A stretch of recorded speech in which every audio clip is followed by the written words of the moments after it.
माणसं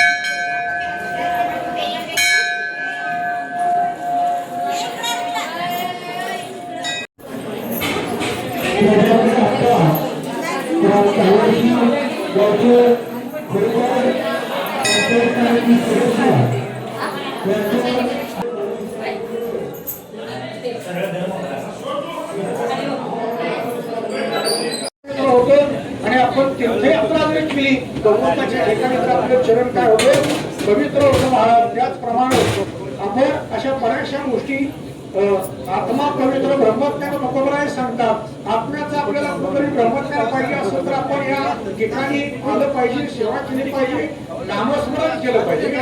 लक्षात घ्या, ऐसा लाभ तुला तुका म्हणे गेला तेव्हा वर घालण्याचा कार्यक्रम चालू आहे. इकडे तिकडे वाटत जर कोणी असाल तर कोणी वाटत येऊ नका, उदाहरण अडवून येऊ नका. तुम्ही सगळे एवढे सुंदर असे सेवा करता, खूप आनंद आहे बरोबर. आणि फक्त उदाहरण अडवत कोणी येऊ नका, एक विनंती असेल तुम्हाला सर्वांना. तेव्हा खूप धन्यवाद. महान भक्त बाळमामांचा संत लग्नाचा हा पैलवानासाठी कोल्हापुराच्या तालमीतला एक पैलवान होता.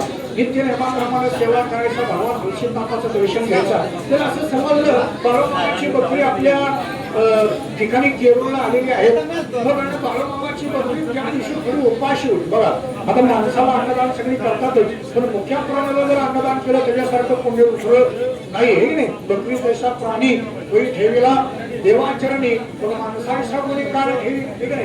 बकऱ्यासारखा मुका प्राणी बाळमामाने जवळ केला. तुम्ही जर त्यांना प्रेम केलं तर तुम्हाला किती मामा जवळ करणार राहणार आहे का. आपण तर माणसं आहोत. आणि मग त्या लखाप्पा पैलवानाने काय केलं, बाळमामाची बकरी उपाशी आहे समजलं.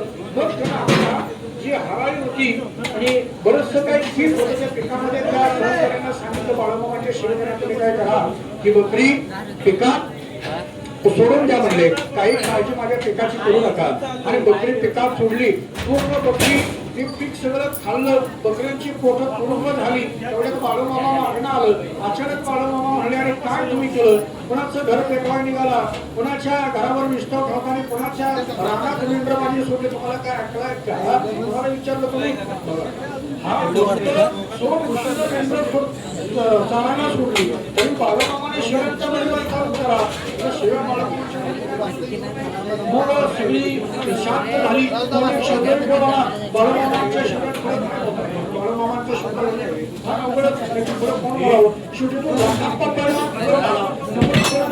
झाला जेव्हा मला मीच मला त्याची बकरी माझ्या पेटात ठेवली. तुमच्या काही चुकी याच्यामध्ये नाहीये, क्षमा करा मला. असं मला तुम्ही सांगा.